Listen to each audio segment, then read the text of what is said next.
Hello everyone, welcome back to Unique Arts. I'm Costco Picasso, you can also call me Shannon. Today I'm going to be doing something that I don't do too frequently, but I wouldn't mind doing a little bit more frequently, and that is giving you a little bit of a lecture.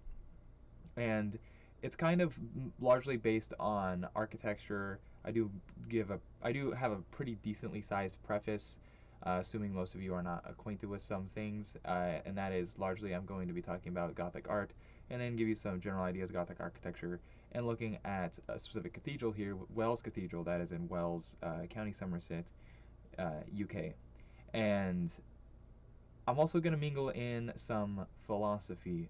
I didn't want to do just historical stuff. I feel like you can definitely find some of that stuff out there, but I will be mentioning historical stuff, some, I guess, relatively art historical stuff, and I think that's fine. But regardless, I hope that this is interesting enough to you guys and my points are clear. I did this as a presentation actually yesterday, as time of recording this, in a symposium that I co-host with my brother. And my brother also gave a presentation around the same period. We're going to be looking at late 12th century, early 13th century, and my brother looked at several things, but he looked more at the literary and language tradition of the Angevins, which coincides with the same period. And I will put his video up as well, and in the description if you are interested in listening to that. Feel free to go check it out. I thought it was interesting as well. So I gave the presentation a title at the very least, because I like them to have titles, and I came up with Hierarchy Made Manifest, Raising Upward with the Wells Cathedral. But let's get in. So the Gothic era, just a general idea, at least we're going to talk about the art and lots of the physical representation of the Gothic era, at least that what is frequently comes to mind. It's the first thing that comes to mind for me. That is the many cathedrals that we get from the Gothic era. Now, the Gothic era starts officially in the 12th century, and this is when we start moving away from the Romanesque style, but lots of the early Gothic cathedrals were not built from the ground up as Gothic cathedrals. They were already Romanesque cathedrals, and we're just going to start, when we make more additions to it, it's going to be Gothic now, or at least what is going to be called Gothic later. And the very first Gothic cathedral is actually over here on the right. It's Saint Denis Cathedral.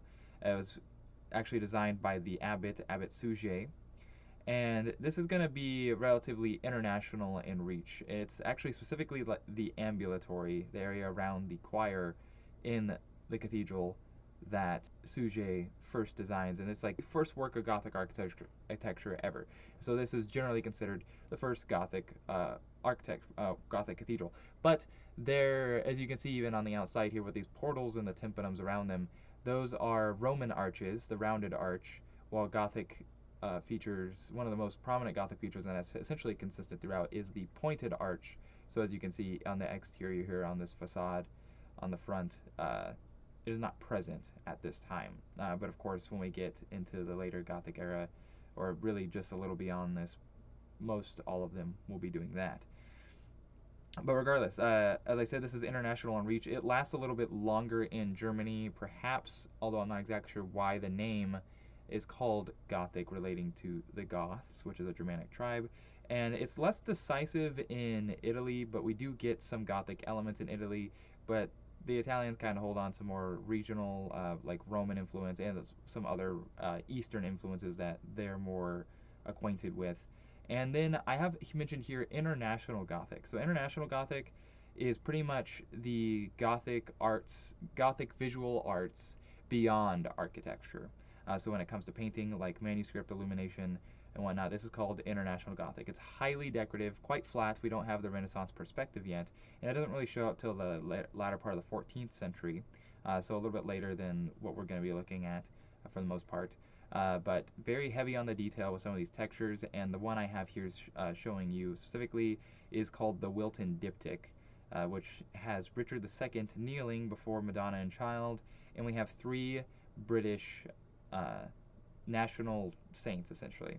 And that is, from the left to the right, we have Edmund the Martyr, which is an East Anglian king, Edward the Confessor, very famous Anglo-Saxon king as well, who who was the one that passed away, and then we get the whole fiasco with Harold and William the Conqueror, and then also John the Baptist. But continuing with the Gothic era, and to give you an idea of some of these regional variations, the church on the left is Monreal. This is actually started by the Normans, but it's in Italy. In fact, I would perhaps it might be more realistic to say this is a Sicilian church, because Sicily's got a bit more influence from the east and from the Islamic world at this time, and this looks incredibly Byzantine on the inside.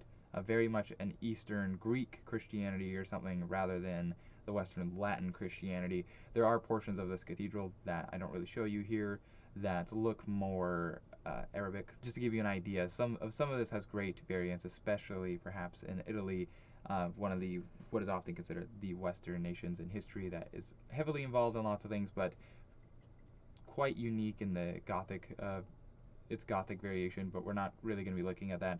And then show you more of that international Gothic, or more of the knot architecture. On the top right, we have a Black Book of Hours, which is a Flemish tradition. I think they're quite lovely. I believe there are only about 7 of these still in existence, where the pages were just dyed before they were decorated. I don't know, I think it's actually incredibly beautiful. And then on the bottom right here, this is King's College Chapel in Cambridge. This is just a fair example of something that is generally true but not always true, and that is with English Gothic architecture, we prefer length over height, or at least we emphasize length over height. And this is largely in comparison to the French Gothic architecture, of course the French being the ones that are really going to start this. We also have to keep in mind the French and the English are, as with the Angevin period, are under the same rule, essentially. Not all of France, exactly, but still. So they're politically united in that way. And so this one's pretty long. This one doesn't have any towers. It's also not a general cathedral. It's just a chapel. And at English, we're not going to look at it so much exactly, but fan vaulting is an English phenomenon. They also, essentially, they still have windows, but they essentially abandon the rose window as well. So the English are a bit different. Although they do things like that, like abandon the rose window, which is seen as highly decorative, they are still considered to be interested more in decoration than just architectural elements that the French are going to start. And so there are some consistencies, generally speaking, though. Essentially all Gothic buildings are going to have pointed arches, and the rib vault, they pretty much will generally have flying buttresses too. The French seem to exaggerate or draw more attention to them than others, but the flying buttress example we have here on the left is actually from Lincoln Cathedral, so it's English. And then we're going to have a lot more windows, and the windows kind of works with the second point here, that it's a lighter and higher. We get more of a downward thrust with a pointed arch rather than the outward thrust, so we're able to have our churches be taller, and we're able to have more windows, which is going to invite more light. Abbot Suger specifically likes this in the sense of divine light, and that is actually Suger's church, Saint Denis interior around the choir, and the ambulatory on the right. In the middle, you just get a rose window. They're quite lovely. The philosophy of Gothic architecture. So now, in many ways, this may be, it's not as cut and dry to really draw a strict conclusion. Some people have argued for that. In fact, Erwin Panofsky argues for scholasticism and Gothic architecture ideas being more than coincidental. We're not really going to be looking at scholasticism, but scholasticism, and I think that although his argument may have some credence to it, I think it's mostly applicable to the French Gothic architecture, not really the English, and especially not or at least not the Wells Cathedral, which we'll be looking at. But the scholastics offer some really great thinkers like William of Ockham and Thomas Aquinas, and just so you're aware, scholasticism is not really a consistent mode of thought. It's mostly they're consistent on their method of learning. Essentially, they stress the importance of dialectical reasoning, so they get quite a bit of variation in their own theologies. And one of the things we like with our learning is we're going to start reading more stuff that we haven't really paid too much attention to for the most part in the Latin Church, and that is going to be the Greek writings. And so this is kind of when Aristotle becomes more important in the Latin Church, and Aristotelian thought. We are going to give more credence to some Neoplatonists as well. St. Augustine is a pretty famous Neoplatonist that is quite respected in the Latin Church, but we're going to introduce another one, And we do know that Saint Abbot Suger was acquainted with this man, that is Pseudo-Dionysius the Areopagite. And so, and the reason he's called Pseudo-Dionysius is because Dionysius the Areopagite was supposed to have been a convert of Paul's in Athens in the 1st century, and this man wrote under his name, but we know that he was not writing at that time. He was writing likely in the 5th or 6th century, so he is termed as Pseudo-Dionysius the Areopagite. So they're essentially two different people. Pseudo-Dionysius is the philosopher, and the real Dionysius is a convert of Paul in Athens, I believe. But regardless, we get these resurgence in these Greek works, and Pseudo-Dionysius is one that is actually, Erwin Panofsky, who drew that conclusion with scholasticism, actually did argue for the idea that it is Pseudo-Dionysius that is the main philosophical influence for Abbot Suger, including in being more fixated on light in his cathedral. One question is, is that too simple? And I think that's a maybe. It's like a yes and a no. I think that light can be symbolic of the Holy Spirit and, just of God. One of the most famous scriptures, being very early, of course, is let there be light. Even if it is a portion, it's probably not everything. In fact, one argument I feel like that could be made, even if it seems rather elementary, is that it looks good. This is quite beautiful. Gothic architecture is quite beautiful, and I would almost argue that Gothic architecture is the most beautiful period of architecture in human history. We do know that light can be symbolic, and even if Suger was looking specifically at Pseudo-Dionysius and his divine light, specifically or mindfully, consciously doing that or not, I do believe that there is something that Pseudo-Dionysius talked pretty consistently about, that he would have been aware of, and certainly would have been behind as well, would have agreed with. And that is his idea of hierarchies. We don't have too many writings from Pseudo-Dionysius. His mystical theology is perhaps his most famous, and it's only about 10 pages long. But he wrote a couple more works that are a little bit longer than that, but still not quite long, and that is the celestial hierarchy and the ecclesiastical hierarchy. And so he is quite interested in hierarchies. And although hierarchies are not things that people tend to think about on a daily basis, and it's perhaps something that people today are less willing to believe in or happily participate in, if they do participate in them, is that, well, even if they exist, this is a consistent belief. This is almost, I'm going to say this is the philosophy that they would have been behind, but this is probably not something they're doing consciously. It's just the way things are, essentially. For most of human existence, you could probably say as well, that there is a hierarchy. There are people above you who have higher stations, and that, if anything, they probably deserve them, or they're qualified for them. Not to say there aren't, bad actors or plenty of nepotism. But just to give you an idea, and now at this period we're looking at, England is part of the Roman Catholic Church, and this gives you a very simple understanding of that hierarchy and who's in charge. And the Wells Cathedral, we're going to look at it in a sense essentially of this is a blessing to us that is given to us by God, but it's given to us through kings and through our bishops and such like that. And we have the monarch and the pope really on the same level there. And during this period, it kind of depends. If the pope and the monarch do not agree, especially on like appointments of archbishops, they can kind of battle it out for who is superior, who is higher than the other on this hierarchy, and essentially who is the highest representative of God or Jesus Christ on the planet. So the lines can be blurred. So Wells Cathedral, get into the one we're going to be looking at specifically here. This is part of the early Gothic period in England, sometimes called the Norman period. And some elements here that we have for the Gothic Church, of course, they appear earlier elsewhere, of course in Saint Denis, but also in the Norman world. We do get Lessay Abbey in Normandy and even Durham Cathedral. They both have vaulted ceilings before Wells Cathedral is built. And we do have some consistencies, of course, even consistencies with the Romanesque style before the Gothic period, Even like perhaps the most obvious on the interior, we get 3 levels. The base level of the nave is the arcade. Above it we get the triforium or the gallery. There is actually a small portion of the triforium that hosts the gallery in Wells, although I believe it is completely off limits today.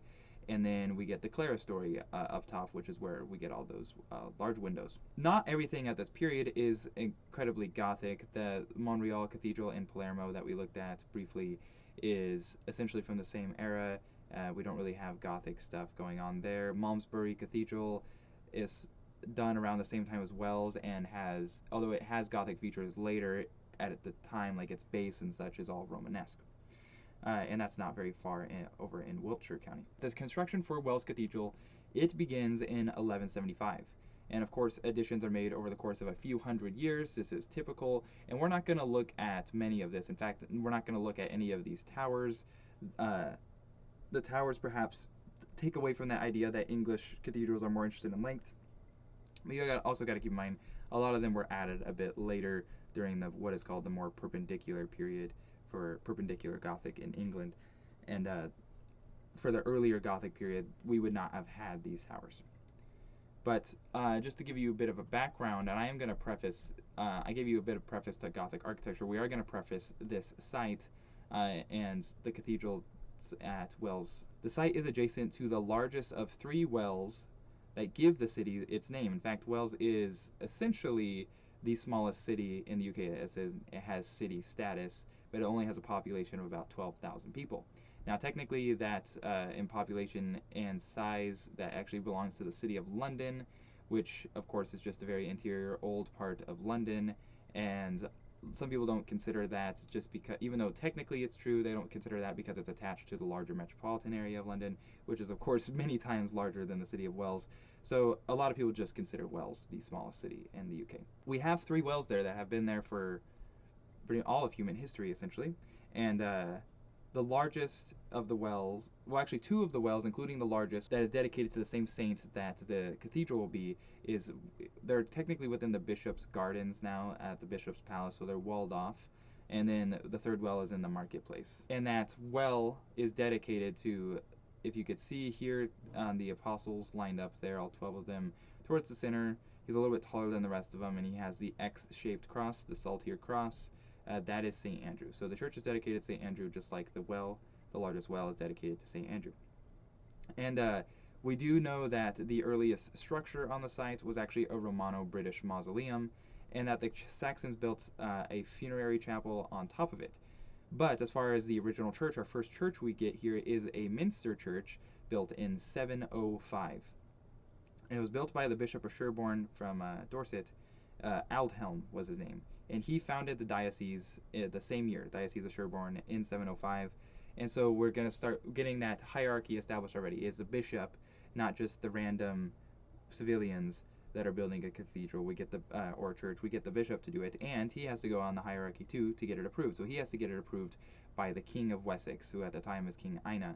He's known as the lawgiver of Wessex, and he approves this essentially so we can help Christianize Somerset and the Kingdom of Wessex, because of course, again, at the time, this is the Kingdom of the West Saxons. Wessex, very famous, Alfred the Great, will actually come a little bit later, but we're not going to talk about him. The site was endowed further, thanks to that hierarchy, by another King of Wessex, Cynewulf. He gave 11 hides of land to the church in 766. And a hide, if you're not aware, is essentially 120 acres. At least in theory it's 120 acres. I don't believe in practice it always came out to that, but essentially it's a plot of land that is large enough to support a single family. And so 11 hides are donated to the church, and it's certainly expanded. So we get cathedral status though about 200 years after its founding in 909. We do not know that much about this period, but I do think it helps to preface the idea of hierarchy. In 909 is granted cathedral status when the Diocese of Sherborne splits, and so we get a new diocese based out of Wells. And so the very first bishop of Wells is actually a Benedictine monk who's from Glastonbury in the same Somerset County, and a future Archbishop of Canterbury, and even the bishop who presides at the coronation of Ethelstan, who is considered the first king of all England, and this same bishop is later canonized, that is Athelm. So, And actually the image I put there, because I thought it was quite interesting, is an image of Ethelstan, presenting a manuscript of Bede's Life of St. Cuthbert to St. Cuthbert, who, of course, this did not happen. St. Cuthbert lived a few hundred years before Ethelstan, but this is the earliest portrait we have of an English king. But we don't know, again, relatively that much, but we do know a little bit about the last Bishop of Wells, Giso. We know he expanded the auxiliary buildings, and then we get the new bishop. His name was John of Lorraine, and he moves the seat of the diocese from Wells to Bath.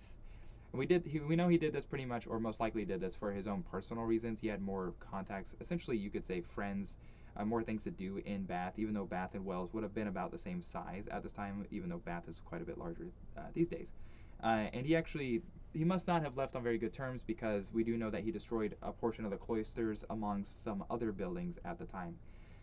And just keep in mind also, we have cloisters in Wells. There's actually no evidence that there's ever a monastic order here, so they just build cloisters for the sake of building cloisters, I suppose, which I just think is interesting, although it has happened elsewhere. Okay, and then it wasn't really until Bishop Robert of Lewes, that Wells gets more attention again through expansion. During his tenure, the seat still remains in Bath, and he died in 1166. And it actually took a few years for that seat to be filled. The idea was Henry II wanted to fill more seats in 1178 to kind of atone for the death of Thomas Becket. We're not going to talk about that, but that is interesting if you want to go look that up. But it still took about 4 more years after the death of Thomas Becket in 1170 for Wells to get a new bishop, and that happened in 1174. And our new bishop is going to be Reginald Fitzjocelyn, or Reginald de Bohun, son of the Bishop of Salisbury, his father was one of the 3 bishops who was actually excommunicated by Thomas Becket. Okay, and we're going to get our new cathedral. This is going to start here. This is the one that stands today. So this man had traveled extensively for the church, and he decided he was going to build a new church in Wells in the new Gothic style that he had seen in France.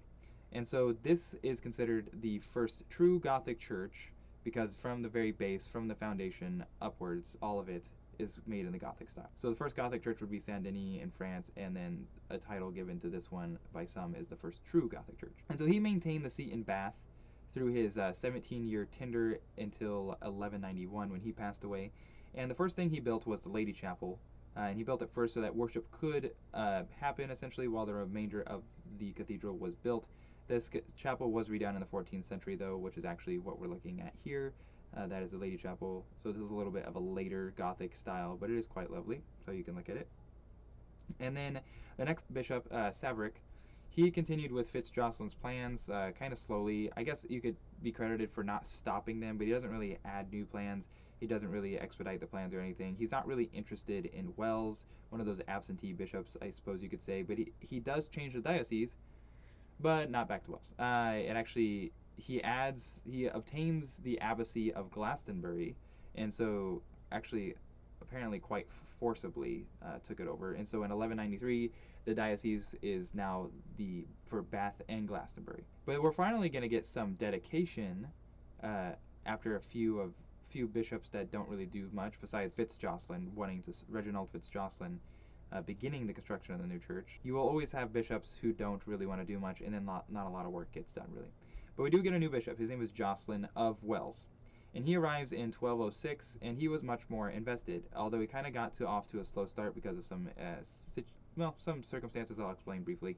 And he did give up the abbacy of Glastonbury in 1219, but he did not relocate the see back to Wells, and it was simply Bishop of Bath until his death in 1242. So still not returning to Wells, not quite. His dedication to the cathedral was also perhaps explained due to his ties to the area, to the town. He was born actually just outside of Wells. We do know his father owned some property in Wells, so perhaps was happy to get work moving on it. His early starts, like the beginning of his tenure, was kind of cut short when he went on voluntary exile with his brother, along with his brother Hugh, was actually Bishop of Lincoln, over King John not allowing the Pope-appointed Archbishop back into the country. That was Archbishop of Canterbury, Langton, was appointed by the Pope, and King John did not let him in. And so kind of to protest that, since they were not, he was one of the advisors to King John was not listening to him, he went into voluntary exile in 1209, 3 years after he took over the bishop's seat. During this period, this 4-year period, because he returns in 1213, we kind of get this lack of funds and direction, as we have a lack of a bishop. And when he comes back, we do know he hires the first known master mason for the cathedral. That is a man named Adam Locke, and he's largely tasked with beautifying the church. We don't really expand much westward under him until we get a new boon from higher up on the hierarchy.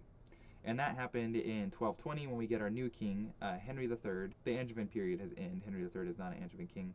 And he donates 60 oak trees to the cathedral, which kind of reinvigorates the efforts to complete it. Now, some may wonder, why isn't the cathedral worked on, even if the bishop isn't there? And I think an idea that some people can get behind today is that, well, it's not their job. But an idea that I think that perhaps would have been more pertinent to them, more relevant to them, but also something that we don't really think about today and perhaps wouldn't get behind today, is that it's also a sin to do so. It would be a sin of pride to do that which is above your station.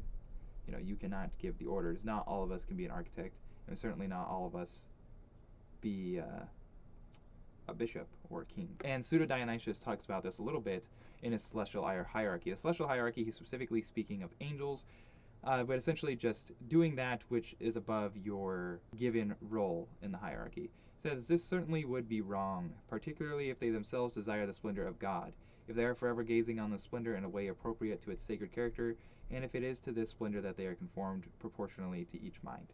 I have that proportionally to each mind, and that's the understanding of part of the hierarchy, that it may sound harsh, but I mean, not everyone is blessed with these grandiose positions, and if in some cases these grandiose positions have higher expectations of them, you know, as more is given, more is expected of them. And it's okay to want to participate in a hierarchy and want to ultimately glorify the head of that hierarchy, God in this case, but one must do so appropriately, suitable to the role they have been given, suitable to the role they play. And in his ecclesiastical hierarchy, it says, as for us, with that yearning for beauty which raises us upward, and which is raised up to him, he pulls together all our many differences. So although Pseudo-Dionysius does say that not everyone is holy, and as scripture affirms, knowledge is not for everyone, he does understand that our differences equate to our roles, essentially, or that it is because of people are not the same. Like, we have differences, and because we have differences, some of us are more suited to do other things while others are not. And so not all of us are fit, really, to be king or to be bishop or even to be an architect. Perhaps that's more easy for people to understand, that I don't really have what it takes to be an architect, but perhaps I could be an art historian or something. It's really that all these differences and all these different roles that accompany them can be pulled together and united, even to raise us upward towards the beauty we seek, even in the case of a cathedral project. But we are actually going to get this church officially dedicated, and that is going to happen in 1239. So Jocelyn had applied actually for cathedral status for Wells to Rome, but passed away shortly after the application in 1242. So the status was granted, but it is his successor who is given the title Bishop of Bath and Wells, which is actually the title to this day, although Bishop Jocelyn did not hold that title. He unfortunately did not get that, but he did get to be the bishop for the official dedication, which happened 3 years before he passed away in 1239. We do have a new architect at this time, though. Adam Locke passed away in 1229, and Thomas Norreys is our new master mason after Mr. Locke. And the picture you're seeing here is the steps to the chapter house, and the steps to the chapter house were actually completed under Bishop Jocelyn, but the chapter house itself was kind of postponed until very early in the 14th century. And the photo itself is a famous photograph. It's called the A Sea of Steps. It was taken in 1903 by Frederick H. Evans. So I thought I'd throw that in there. But when we get the dedication, this is what we get. It's quite spectacular. So this is a rendering, of course, of the cathedral around when it would have been completed. We do know not all of the sculptures were up when it was dedicated, but there are a lot of sculptures on this thing. This thing is quite fantastic. It was also heavily painted. A lot of people like to think of medieval stuff as being the bare rock that we see today, just like we tend to think of classical sculpture as being austere, just blank marble, when actually those would have been heavily painted as well. So it's the same here with the early Middle Ages, and we know this is essentially the idea of what it should have looked like based off traces of paint. This is what the cathedral would have looked like when it was fully painted. I think it's quite something, honestly. I think some people might not like this though. And what is absolutely fantastic, although we always, well, not always, we often get sculpture on the exterior of our cathedrals during the Gothic era. We have over 400 here. This is absolutely phenomenal. And today only just about, well, just under 300 survive. But this is quite unique with Wells. And we don't get the flying buttresses as is common with Gothic cathedrals, at least in France. We do have these very strong buttresses, though, that project here in the front, on the west front. And they are very deep. In fact, deep enough we put these niches for all this extra decoration to fit these extra statues in there. So that's pretty unique. Shows that interest in English, for the English in decoration. Okay, but looking at the hierarchy that's made manifest. Now we've seen the use of the hierarchy in getting the cathedral built. But what about the actual physical representations that we get on the facade? So here on the very front, we have a picture of Jesus Christ. This actually was redone in 1985. It was quite heavily eroded, but this is Christ flanked by two seraphims. He's giving us the sign of blessing and approval. This sign has actually been around since early antiquity representations in Christian art. It used to just be the hand of God, though, and so later they add the whole figure that it's attached to. We're not showing just the hand. And of course, he is also showing us his pierced palm, and that this is the resurrected Christ. He has been crucified at this point. Yeah, so we get the top of the hierarchy here. This is, of course, who we care about. And then we get the man who it's dedicated to, St. Andrew, and of course the other 12 apostles right below Christ for our hierarchy. And then right below them, we get our 9 orders of angels. And the 9 orders of angels actually are first mentioned by Pseudo-Dionysius. And he calls them 3 separate caliber, essentially, of angels, and then each caliber has 3 orders. And he calls them seraphim, cherubim, ophanim for the top, and then dominions, virtues, powers, and then principalities, archangels, and angels. And this is first explained by him, and then elaborated later by others. Lower down, we get lots of pictures of kings, knights, bishops, and saints. So there's a 19th century sketch on the left. Here's some of those niches on the buttress. A lot of it we don't know. Lots of times they're just say, we know this is a king or we know this is a bishop, but we don't know exactly who. There is actually a catalog out there. It was published in 1998, I believe, by Jerry Simpson, if I'm recalling correctly. I cannot find a copy of it for anything less than around $200. So I do not have a copy, unfortunately. So I can't tell you too much, but I do know that we have a St. Eustace. There is most likely what is a St. Thomas Becket. We do get the 4 Marys. Mary Magdalene, Mary of Cleopas, Mary Mother of Jesus, and Mary Mother of James are actually all right next to each other. And we get plenty of saints, plenty of kings. We just might not know exactly which saint or which king. And just to show you the extent, this is all those niches jutting out in the buttressing. It's quite interesting, just to show you the extent. Okay, but what about all these important people obviously have been represented. What about lower down on the hierarchy? So in the lower ends of the hierarchy, we do get some representation, actually. I feel like lots of people may tend to think that these lower, and although any hierarchy, yes, it's best to be at, it's nicer, I guess, to be at the top of the pyramid, but we are not completely ignoring the people lower down. And in fact, this is a portrait of Adam Locke, our first master mason. This is on the interior, though. And so we get a portrait of him, but he's obviously an architect. He's a skilled laborer. He was pretty important for the construction of this cathedral. What about everyone else, really? What about the lower rung? Like, what about us? What about me, at least? I don't know. What about the bottom of the hierarchy? And so the lowest levels, they're not forgotten. So even if they weren't tasked with the important positions of participation, they still get to be blessed, though, along with everyone else. And they, in a way, they get to participate, as seen here, through the resurrection. It might be hard to tell, but many of these people are coming out of graves, lifting off lids of coffins. So these people are being resurrected, and this is actually on the front. This is right below the angels, right front and center. Even the peasants will be resurrected, right? And so they get to participate in other ways as well, not just a general sense that they get to do something besides dying and being resurrected. And that is largely through Passion Plays. There's the west front. These towers were added later, of course. It's nice that they extended the buttressing up those towers. I think they did a pretty good job, but they are added a little bit later past the period we're looking. And so if you take away those towers, the whole western facade of this church is about twice as wide as it is tall, which is uncommon when we often think of Gothic architecture, even if it's English Gothic architecture, having more height than this, not being so broad. And it looks very much like a choir screen, but it also looks very much like the backdrop of a stage. It's very much enlivened, especially compared to Romanesque churches. It almost involves the public more, who are not always on the inside.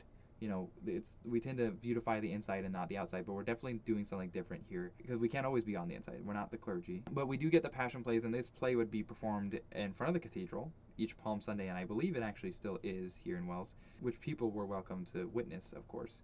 And on the left photo here, if you can see those quatrefoils above the portal, some of them have these blacker circles. Those are holes off to the side. They're not front and center on the edges of the quatrefoils, and that is for the choir boys to be standing behind the walls and to be singing. And there's supposed to be some behind the angels up higher as well, that little gallery. And so you get the choir singing and you get the procession. It would have probably been, you know, the most fantastic thing these people would ever witness, especially when you consider that the people's homes don't have windows. This is pretty fantastic. This is essentially, in the idea of that divine light, this is like heaven on earth, as best as they're going to experience it in the man-made world, you know, not just in nature or something. Regardless, if there were some bad actors, we didn't really go over much of that, but there are bad actors, of course, and there is a lot of nepotism. There was something available to everyone, and that was salvation through Christ, at least to their understanding. This is mostly what I'm talking about. I'm not talking about my beliefs. I'm talking about essentially what they would have understood at this time. And that salvation through Christ is available to everyone, whether you're a peasant, even if you're a slave, and so, or a king, or an architect, or a bishop. And even for those churchgoers, whether you go to church every Sunday, or whether you were doing the minimum at the time, which essentially was you had to go twice a year for confession and the Eucharist, they were not forgotten. And so perhaps that's just, hopefully gives you a different idea of the time period. And I'll just leave you with this. Please feel free to like and subscribe. I'm kidding. Yeah, but I guess, no, actually I'm not kidding. Please feel free to like and subscribe. But as Pseudo-Dionysius also said, the hierarchy gives to each as he deserves and grants an appropriate share of the divine things to all for their salvation. Thanks, guys. I'll see you next time.